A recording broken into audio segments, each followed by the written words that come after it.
Have you ever seen one of these before?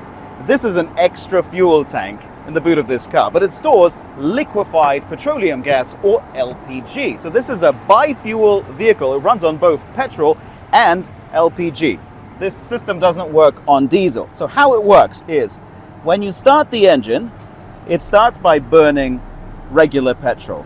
And then as soon as the engine is warmed up, it starts supplying LPG into the engine and running off that. It is cleaner and it is more cost effective.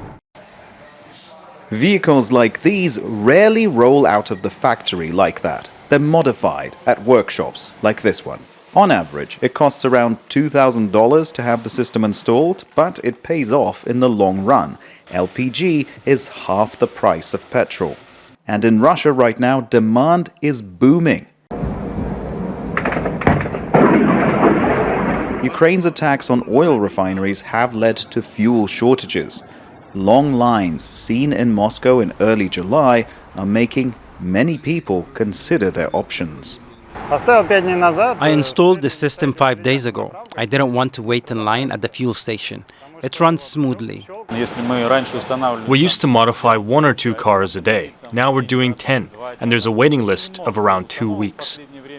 So, what's the downside? Well, engines lose some of their dynamics because of the technology, so it's not for racers.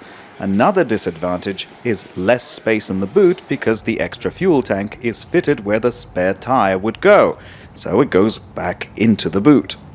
Finally, you need to have a network of LPG filling stations like this one, which Russia has. But if you're crossing the border, you're probably reverting back to regular petrol. The upsides: you're saving money, it's more eco-friendly, and perhaps the biggest drawcard, you're protected from fuel shortages because there aren't any lines here. Dmitry Medvedenko, Al Jazeera, Moscow.